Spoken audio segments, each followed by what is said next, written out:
Hi, my name is Megan Campbell from Turquoise Sky Custom Spirits, and in my last video I showed off a lot of the cool things that we have for martini lovers, and I just wanted to talk a little bit about the martini and what it's like from the bartender's perspective.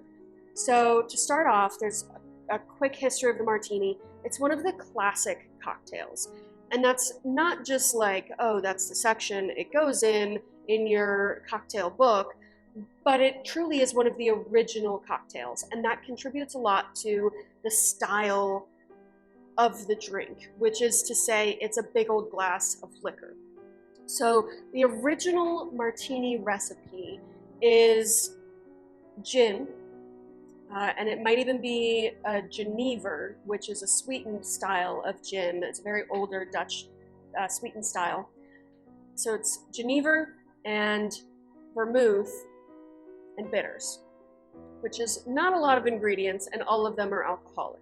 So that is a very different recipe than straight up vodka with a splash of vermouth that a lot of people think of as a martini today.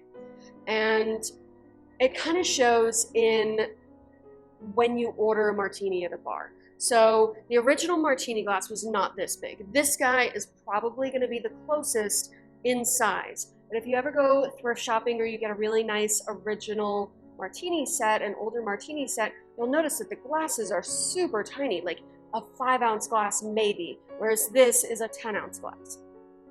And the reason for that is because it was a glass of liquor. That 4 or 5-ounce glass is going to hold 3 or 4 ounces of liquid, and it's all hard liquor. So when you go to a restaurant, especially your corporate restaurants, every drink is made with a certain amount of alcohol. So you order your drink, and usually it's going to be like a 1.25 ounces or maybe 2 ounces if they're a fun place to be. And then you can order a double, which might mean you get another ounce, or it might mean you get another 2 ounces, depending on the bar. So obviously it's a little hard to know exactly what's going on there, but either way, assuming that you are at a bar where they already have a 2-ounce pour, and then you get a double, and for them that's literally just making a second drink, pouring it in the same glass, so now you have 4 ounces of liquid, plus your vermouth, which a lot of people don't include anymore, which is a huge shame.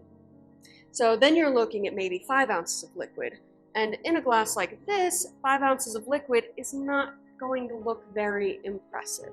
So it's kind of a problem when you are a bartender, and it can be very frustrating for you as a guest, for us as a bartender, when people get a martini glass and they're like, there's not a lot of liquid in this.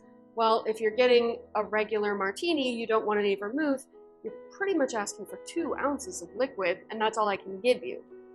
A martini pour tends to be bigger, but if you're ever wondering, if you're ever out getting a martini and you're like, God, this is weird, it's not quite what I was hoping for, that's the reason why.